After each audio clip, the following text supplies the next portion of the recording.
you're going to see a common theme in all my stuff for the next little bit, and it all has to do with listening.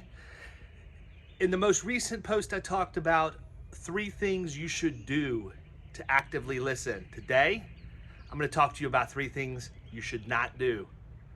Come on, let's go talk.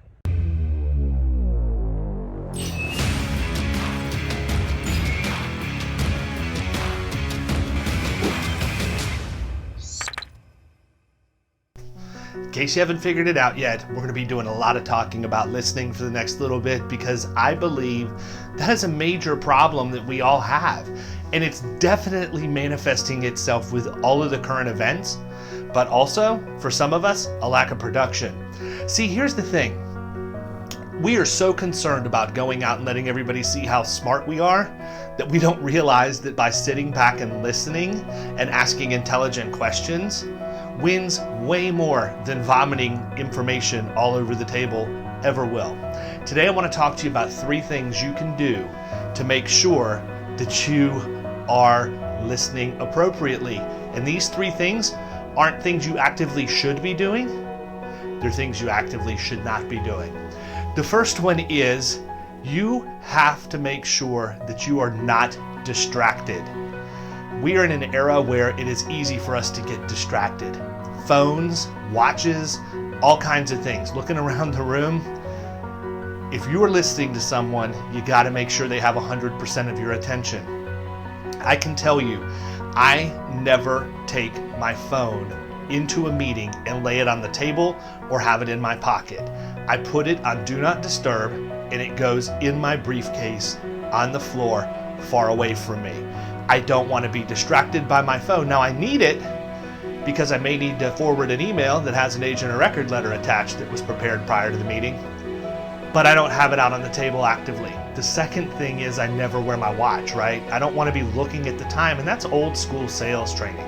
You don't want to have your watch on looking at it constantly, because when somebody's talking and you're looking at your watch, they feel like you don't want to hear what they have to say. Which leads me to my second point, which is you can't be impatient. So many times we ask a question, and when somebody gives us an answer, we fidget, we look at our watch, or worse, we interrupt. We're so certain we know what they're trying to tell us that we rebut to them before we ever get their full answer out for us to be able to hear. You got to be patient. Sales is as much psychology as it is anything else, and part of that psychology is learning how to set your own agenda aside and listen to what people are telling you.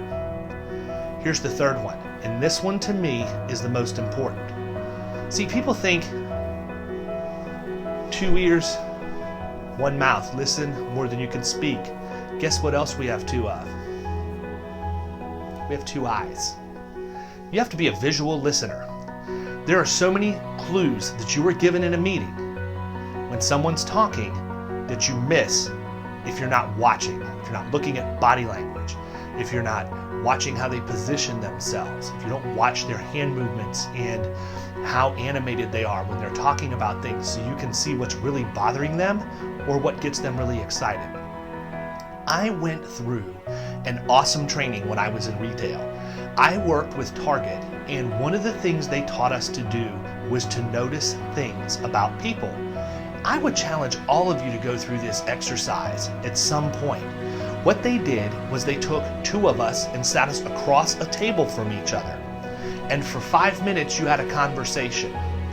Your goal was to notice everything you could about that person while you were talking with them. At the end of that 5 minutes, you were sent to the hallway. The other person stayed behind, and they were required to modify as many things about their appearance as they could while you were in the hallway.